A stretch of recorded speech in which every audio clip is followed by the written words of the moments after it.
So hello learners, welcome back to my YouTube channel commerce and math classes. So आज हम discussion करने वाले हैं कुछ इंपॉर्टेंट टॉपिक्स की, जो स्टैटिस्टिक्स के अलावा है। आपको कौन से टॉपिक्स पढ़ने जरूरी हैं और कौन से टॉपिक्स पे आपको स्कोर करना है।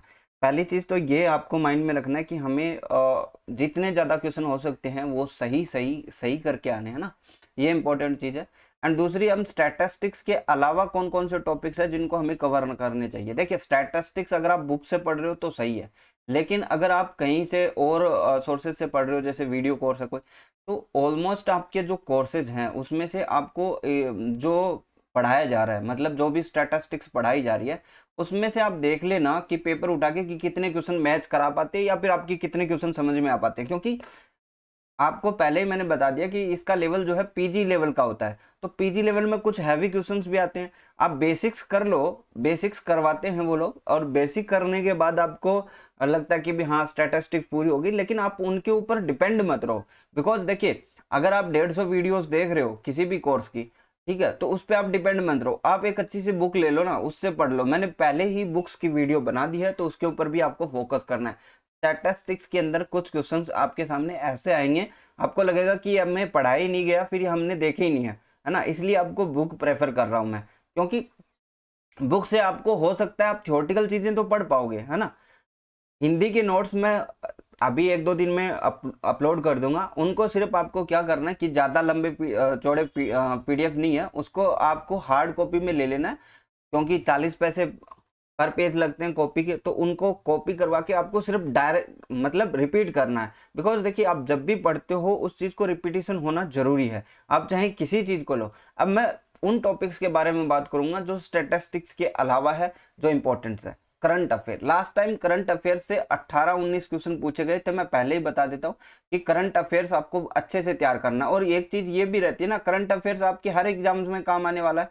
भाई ऐसा तो नहीं है कि करंट अफेयर से आपको कोई दिक्कत है। अब जैसे मान लीजिए कि कोई स्कीम आती है और उस स्कीम से रिलेटेड उसका डिपार्टमेंट भी होता है, और डिपार्टमेंट का कोई ना कोई मंत्री भी होता है, तो उस हिसाब से आपको याद भी रहता है ना, उन चीजों के ऊपर आपको फोकस करना है। ठीक है, आप कोई भी करंट जो मंथली जो मैगजीन आती है ना, वो 2-3 महीने की उठा लो। भाई हमें ये क्या करना है कि जो स्टूडेंट राजस्थान की तैयारी कर रहा है, राजस्थान के पेपर्स की तैयारी कर रहा है, उसको तो मंथली एक बुक ले ही लेनी चाहिए करंट अफेयर की, और उसको ऐड करते चले जाए। अगर मान लीजिए कि आपने नहीं जोड़ा है, तो आप ये मान लीजिए कि आप जनवरी से लेकर आप अप्रैल तक की ले आओ। भाई 4 बुक्स का ज्यादा तो खर्चा नहीं आएगा, एंड उसके बाद मंथली बाई कर लेना। 20 रुपए की बुक आती है, उसमें बहुत सारे क्वेश्चन आ जाते हैं। आप वीडियोस 1 महीने की देखोगे, बहुत ज्यादा टाइम जाता है।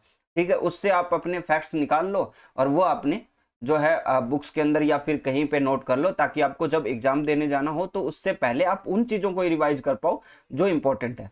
करंट अफेयर मेन रोल अदा करता है इस चीजों में। जैसे मान लीजिए कि आपका राजस्थान जी के आ रहा है 30 क्वेश्चन, उसमें से आपको 10 क्वेश्चन भी अगर करंट अफेयर का मिलता है, तो ये 20 क्वेश्चन तैयार करने में आपको जितना टाइम लगता है, उससे कम टाइम में इन 10 क्वेश्चन को करने में लगेगा। बिकॉज करंट अफेयर आप करंटली आप पढ़ सकते हो, लेकिन जीके की हम बात करें, ज्योग्राफी अगर आप पूरी पढ़नी है तो काफी सारी चीजें आपको पढ़नी पड़ती है। तो करंट अफेयर मेन है हमारे जो इस एग्जाम्स के लिए, तो इन चीजों पे आप फोकस करना। अब रही बात की एग्रीकल्चर, एग्रीकल्चर में इसमें कम चांसेस होते हैं कि एग्रीकल्चर से क्वेश्चन पूछे। क्यों? क्योंकि एग्रीकल्चर डिपार्टमेंट का एसओ का एग्जाम अलग से होता ही है। इसमें ज्यादातर आपको पूछता है प्लानिंग या सेंसस से जो रिलेटेड है, आपका पशु पालन है, इनसे ज्यादा क्वेश्चन पूछ लेता है। या फिर आप ये सोचिए कि आपको वाइटल स्टैटिस्टिक्स भी तैयार करना रहता है, इसमें उससे रिलेटेड कुछ भी है तो वो भी आपको पूछ सकता है।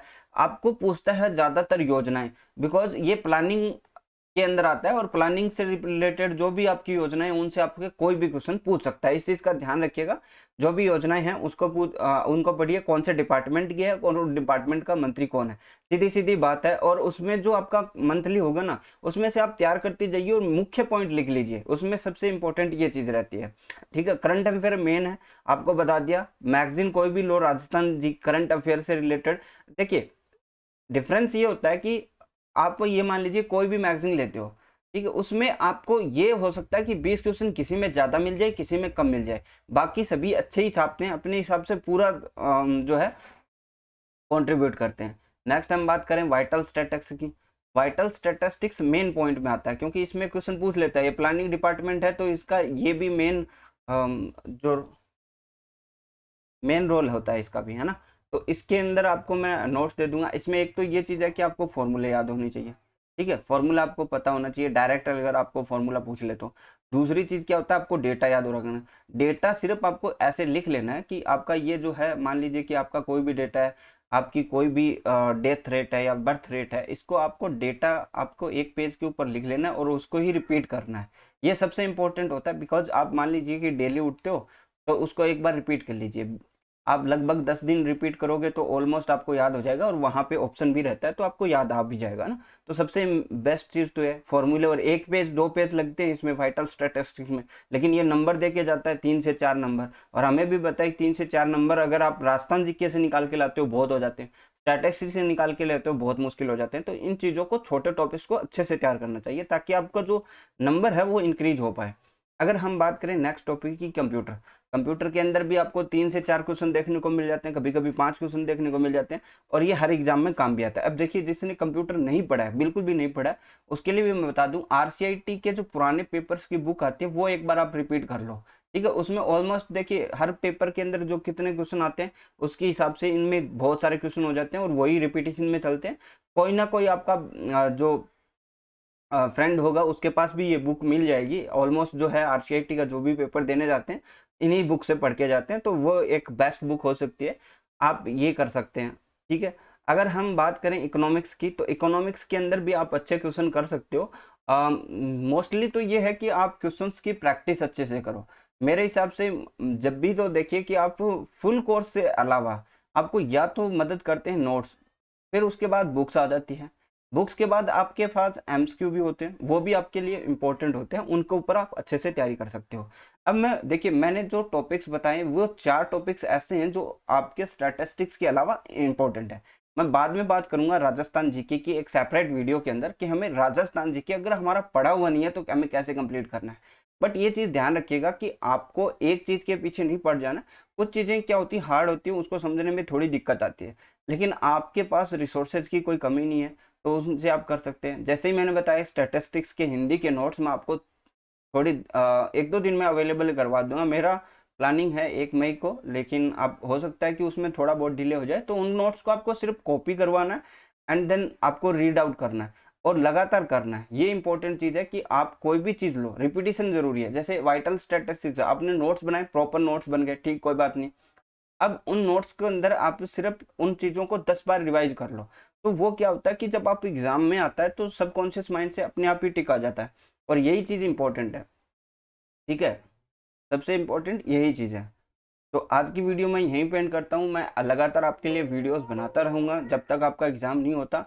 जो स्टूडेंट बोल रहे हैं जो जूनियर अकाउंटेंट की अभी तक कोई जो है एडवर्टाइजमेंट नहीं आया। एंड दूसरी चीज़ ये ना कि आपको तैयारी करनी है तो आपको मेन एग्जाम से फोकस करना है। अगर एएसओ का एग्जाम है तो उस पर लगे रहो, क्योंकि देखिए डाइवर्जन आता है। अब मैं एक चीज़ ये बताता हूँ आप लोगों को कि हर कंपटीशन के एग्जाम में